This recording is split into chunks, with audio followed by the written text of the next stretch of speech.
हरे कृष्ण। हम लोग वैदिक साहित्य से संकलित विषय भोग विनाश का कारण से संबंधित श्लोकों की चर्चा कर रहे हैं। ब्रह्मवैवर्त पुराण उत्तर भाग श्री कृष्ण जन्म खंड अध्याय 35 श्लोक संख्या 88 से 90 तक। नारायण और नारद मुनि का संवाद।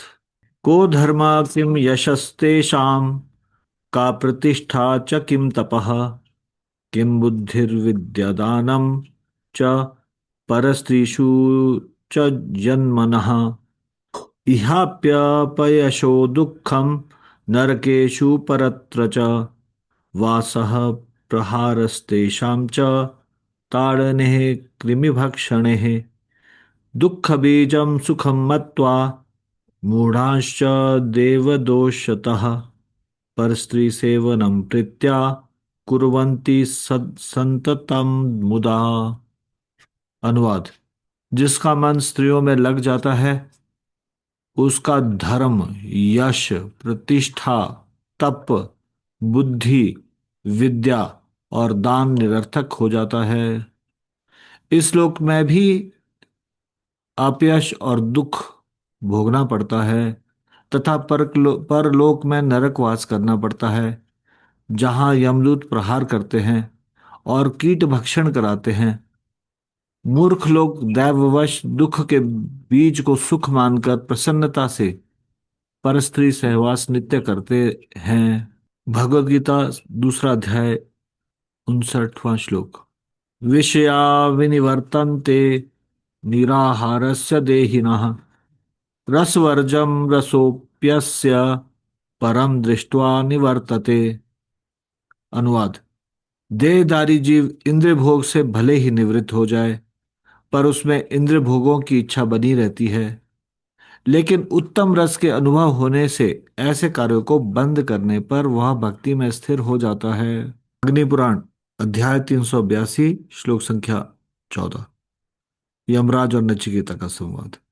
नास्ति विष्णु समम ध्येयम तपो नानशनात् परम नास्त्यारोग्य समम धन्यम नास्ति गंगा समा सरिता।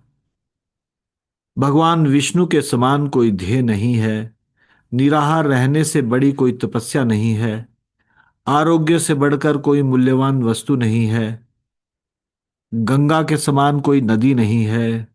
मनुस्मृति अध्याय 2 श्लोक संख्या 98। श्रुत्वा स्पृष्ट्वा च दृष्ट्वा च भुक्त्वा घ्रात्वा च यो नरः न हष्यति ग्लायति वा स विज्ञेयो जितेन्द्रियः।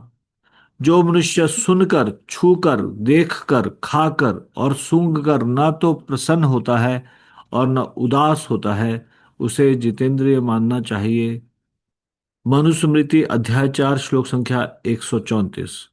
नाहिदृशम नायुष्यम लोके किंचन विद्यते यादृशम पुरुषस्येह परदो दारोपसेवनम। इस संसार में पुरुष की आयु घटाने वाला कोई ऐसा कर्म नहीं है कि जैसा परस्त्री गमन है। प्रेम विवर्त श्लोक संख्या 2। इसमें बताया गया कैसे जीवात्मा की भौतिक इच्छा का कारण कृष्ण बहिर्मुख हैया भोगवांछा करे निकटस्थ माया तारे झापटिया धरे। अनादिकाल से कृष्ण बहिर्मुख जीव नाना प्रकार से सांसारिक भोगों की अभिलाषा करता आ रहा है। यह देखकर उसके समीप ही रहने वाली माया झपट कर उसे पकड़ लेती है। सर्वथा ध्वंस रहितम सत्यपि ध्वंस कारणे यद भाव बंधनम यूनो सप्रेमा परिकीर्तितः। अनुवाद। यदि प्रेम संबंध के ध्वंस होने का पर्याप्त कारण होने पर भी ध्वंस न हो तो ऐसा घनिष्ठ प्रेम संबंध शुद्ध कहलाता है। तो वास्तव में भगवान के परिप्रेक्ष्य में ही संभव है। तो इस विषय के श्लोक आज यहाँ पे समाप्त होते हैं। विषय भोग विनाश का कारण। एक नए विषय से हम चर्चा शुरू करेंगे कल। श्री हरिनाम संकीर्तन की जय, श्री राम प्रभु की जय, शिल प्रभुपाद की जय, निताई गौर प्रेमानंदे। हरि हरि बोल।